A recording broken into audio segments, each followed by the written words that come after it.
Coucou à tous, bienvenue sur la chaîne Mystique. Alors aujourd'hui, on va faire la question du mercredi. Donc je suis ravie de vous retrouver. J'en profite pour faire d'énormes bisous à vous tous. Voilà, les abonnés, ceux qui font que passer, les copinettes et les copinets, tout le monde. Je vous embrasse très très fort. Merci encore. Merci à tous pour vos messages. Ça me fait énormément plaisir à chaque fois que je vous lis. C'est vraiment un bonheur ce partage. Voilà, je vous embrasse très très fort. Et je suis désolée parce que des fois, je ne suis pas trop présente en ce moment. Voilà, mais j'essaye de tout gérer. C'est pas super évident. Voilà, mais chaque fois, c'est un plaisir de vous retrouver. Allez, assez discuté. On va tirer la question.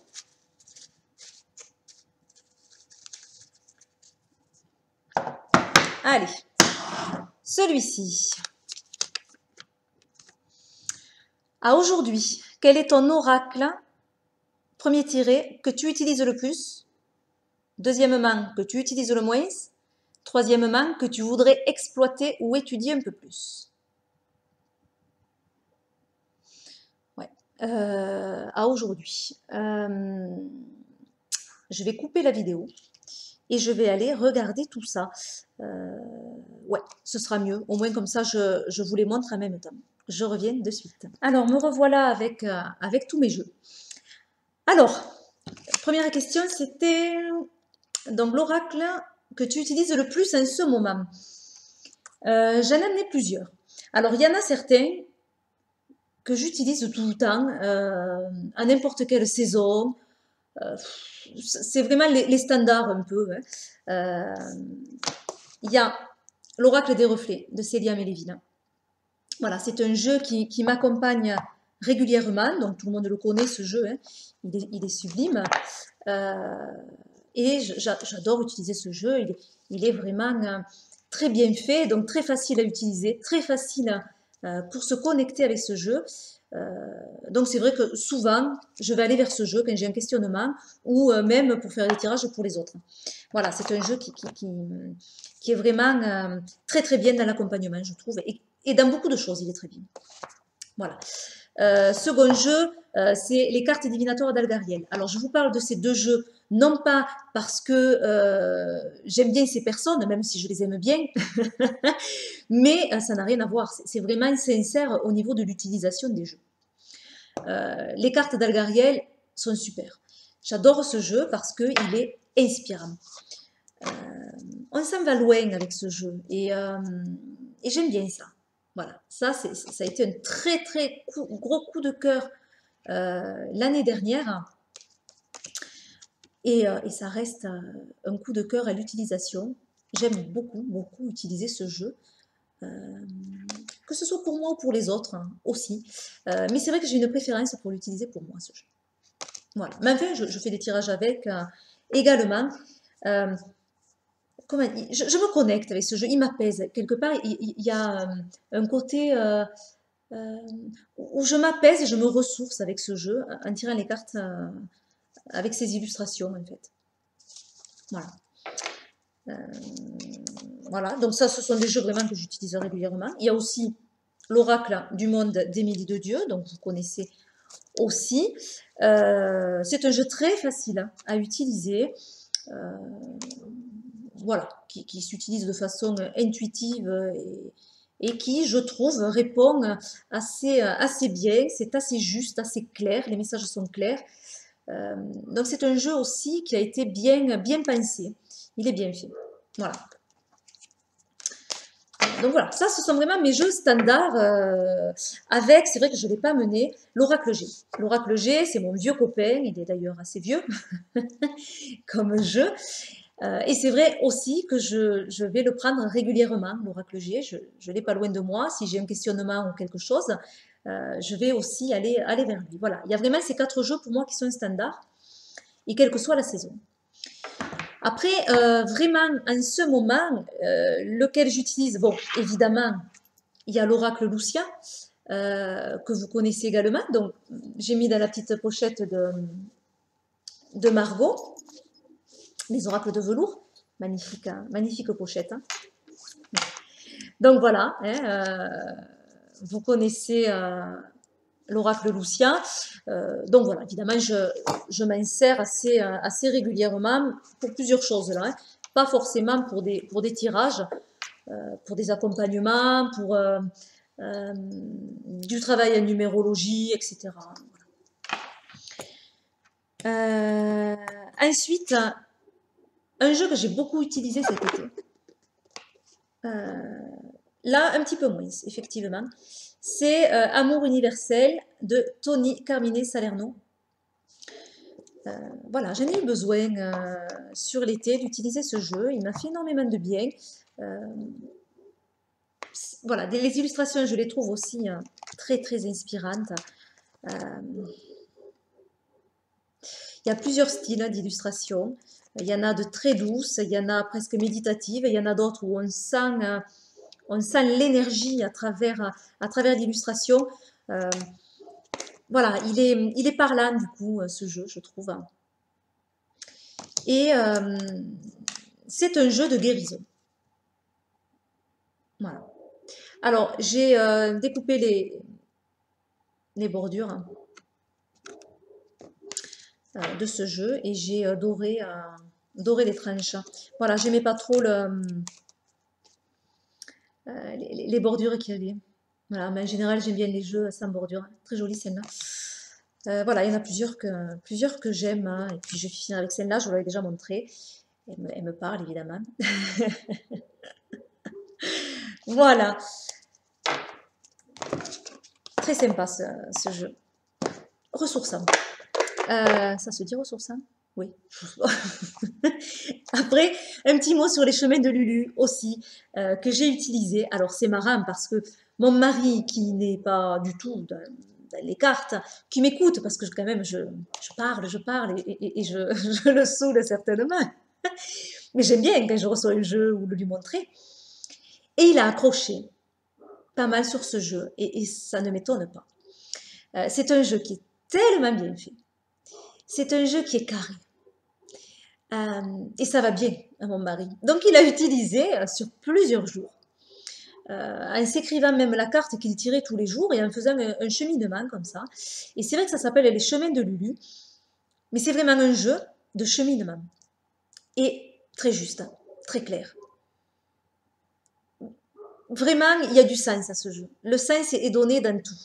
Et ça le rend très agréable. C'est vrai que j'ai pas fait de review sur ce jeu. Mais l'utilisation est assez agréable. Alors, en fait, ce jeu, c'est rigolo parce que moi, en général, j'aime pas les écritures sur les jeux. Voilà, c'est...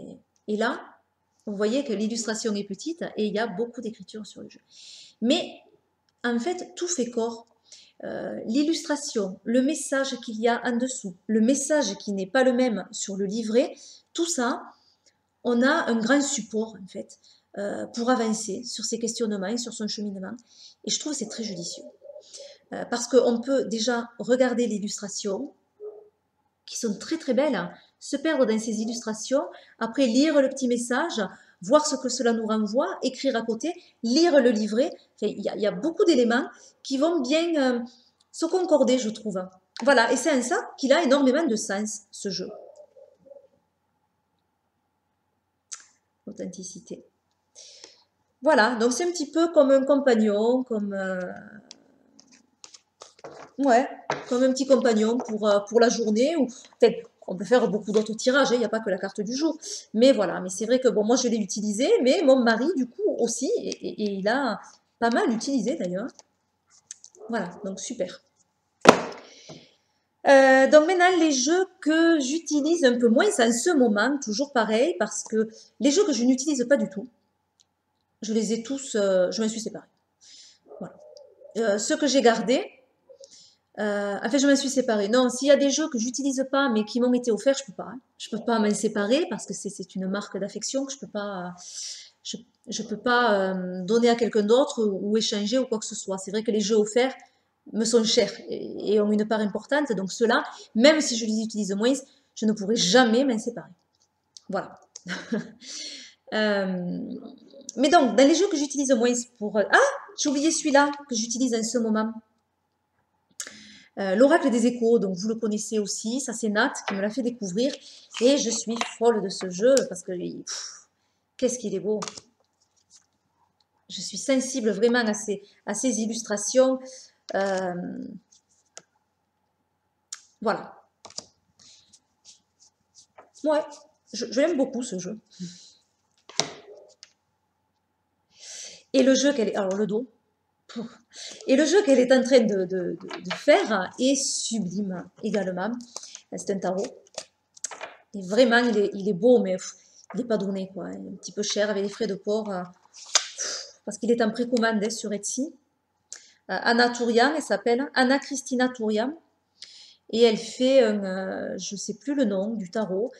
Mais on le voit tourner sur Facebook. Il est magnifique, vraiment. Et sur Etsy, on peut le précommander. Mais bon, voilà, il est assez cher. Voilà, donc c'est bon. Là, ça y est. Les jeux que j'utilise en ce moment, c'est OK. Les jeux que j'utilise moins, il y a celui-ci. Le Hiking. Alors, je ne l'ai pas investi, en fait, ce jeu. Parce que c'est un oracle et en même temps, c'est pas vraiment un oracle puisque ça reste du Hiking. Et j'adore ce principe-là, j'adore le hiking, et c'est vrai que, enfin j'adore, je le pratique pas assez. Après, c'est vrai que ça m'intéresse, j'aimais bien les vidéos de Murugen sur ce sujet, sur le hiking, je trouvais ça vachement intéressant. Seulement, c'est le temps qui me manque, le temps de l'investir. Donc c'est pour ça que je m'étais acheté ce jeu, où je m'étais dit, bon, là on l'a sous forme de cartes finalement, donc on a quand même les, alors là c'est sous forme de petits jetons, hein, pour les lancer, hein, je ne sais pas si vous connaissez le hiking, et pour faire l'hexagramme. Mais après, on a les cartes qui, une fois que l'hexagramme est fait, on va chercher la carte qui correspond. Et on a le message à l'arrière de la carte.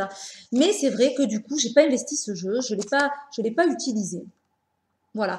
Après, je dis pas que ça ne viendra pas, mais en ce moment, c'est un jeu que je n'utilise pas.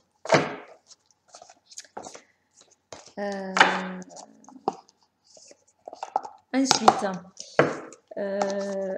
ouais, alors, il y en a deux autres là que j'utilise pas, mais que je pourrais mettre aussi dans la catégorie que j'aimerais justement étudier comme jeu, puisque la troisième question c'était ça. Alors, je ne les utilise pas, pourquoi? Celui-ci. Parce que pour moi, je vous en ai déjà parlé, c'est un peu un jeu sacré. C'est le... voilà, c'est Mime qui me l'a offert. Et ça reste un peu comme une bible pour moi, ce jeu. Parce que je l'aime beaucoup. Parce que j'ai adoré quand elle faisait ses vidéos sur le Nether du jour. Voilà, parce que j'ai adoré ses cartes. Voilà, très, très égyptienne. Donc, on rentre vraiment dans l'Égypte. Et j'aime ça. Et j'aimerais le travailler, ce jeu. Mais c'est vrai qu'actuellement, je ne m'en sers pas. Toujours pareil, par manque de temps. Et puis le livre étant en anglais, c'est vrai que ben, du coup ça me freine parce que je n'ai pas trop de connaissances, voire pas du tout, dans ce domaine-là. Et ben, du coup ça me bloque. Voilà, donc c'est un jeu que je n'investis pas, mais qui me plaît énormément. Et j'avoue que des fois, je prends le livre et je regarde les cartes. Le livre, les cartes, et je les regarde. Voilà. Ensuite, il y a les jeux donc, que j'aimerais investir un petit peu plus, travailler un petit peu plus. Alors, il y a le Cosmic Reading Cards. C'est un jeu qui est en anglais, le livre est en anglais, donc je n'ai pas fait de traduction. Je m'en sers que à l'intuition. Mais du coup, j'aimerais quand même travailler un petit peu plus avec ce jeu et l'exploiter davantage. Voilà, parce que c'est un jeu qui me plaît beaucoup. Je vous l'ai montré à plusieurs reprises. Voilà, j'en profite pour faire un bisou, un énorme bisou à Isa, de la chaîne Isa Chanel, qui, Soso, disait voilà, que Isa lui manquait beaucoup et tu le sais aussi. Ben, je rejoins ma Soso adorée parce que moi, c'est pareil. Tulsa et Isa, de la chaîne Isa Chanel, me manquent énormément. Voilà. Donc, de très très belles cartes. Allez, celle-là. Mais du coup, ouais, je ne l'investis pas assez ce jeu. Je trouve qu'il faudrait que je le travaille un petit peu plus. Mais ça va arriver. Oh, je peux mettre celui-là aussi à travailler un petit peu plus. L'oracle des échos, même si je m'en sers vraiment de façon intuitive, j'ai envie de vraiment l'exploiter, ce jeu. En même temps, je ne sais pas si je ferai plus, parce que vraiment là, c'est au niveau des sentiments et des émotions. Et c'est vrai que ça fonctionne énormément, ce jeu, sur les émotions, je trouve. Bon. Et ensuite, il y a le dernier, évidemment, c'est le dernier. Donc, ben, je n'ai pas commencé à le travailler. Et j'aimerais prendre le temps aussi d'y travailler avec. Donc, c'est le voyage de Rita Vam et ses 12 chats, qui arrive dans un coffret. Il y a un livre qui est assez conséquent. Voilà.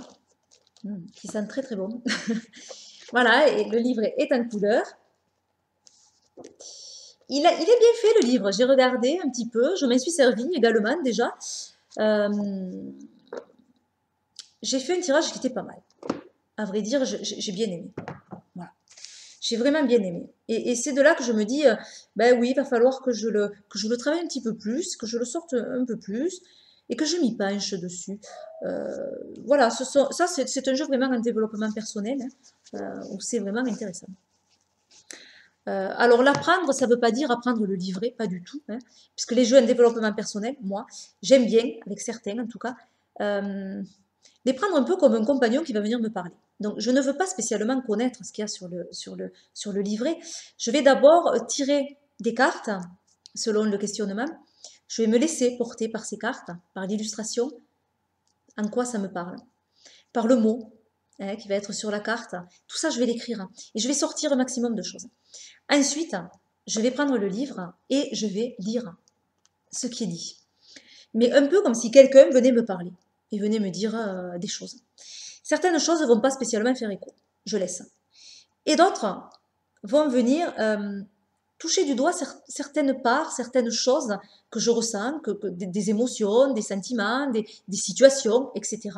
Une phrase, un mot, et bien là je vais l'écrire également parce que c'est quelque chose à laquelle je n'ai pas pensé, mais que le livre me donne les clés pour y travailler dessus, donc finalement je vais aussi l'écrire et cheminer sur ce qui est marqué. Voilà comment je travaille avec des jeux vraiment en développement personnel. Donc, c'est pas l'étudier dans le sens où il me faut me détacher du livre. Pas du tout. Parce que le livre, pour moi, dans ces jeux-là, c'est vraiment le compagnon. C'est celui-là qui va venir me parler. Donc, bien sûr qu'il me sert. Voilà. Les cartes dans la pochette donc, qui étaient fournies avec. Par contre, les cartes qualité léger. J'ai une de mes cartes préférées sur le dessus. Par contre, moi, je les ai découpées. Donc là, vous voyez, il n'y a plus de bordure. Hein. Donc ça, c'est le dos. Et j'ai gardé que le nom de la carte et le mot-clé. Et on voit le rond, mais alors on le voit du coup coupé. C'est un rond violet, si vous le voyez bien. Mais bon, on voit quand même la couleur puisque ça correspond à quelque chose dans le livre. Voilà, j'adore cette illustration. Elle me ressource, celle-là. Rien que de la regarder, je prends une énergie. Je l'adore. Voilà, donc les illustrations de Mira, sublime. Donc elle a travaillé avec son compagnon qui est Samuel Jan Gutenberg. Voilà, et de superbes cartes avec une utilisation qui est particulière, mais qui est quand même bien pensée, je trouve. Voilà. Eh bien, je crois que je vous ai tout dit. Oui, 17 minutes 34, c'est déjà pas mal pour une émission du mercredi. Donc, je vous fais d'énormes bisous et puis je vous dis à bientôt pour de nouvelles vidéos. Bye bye.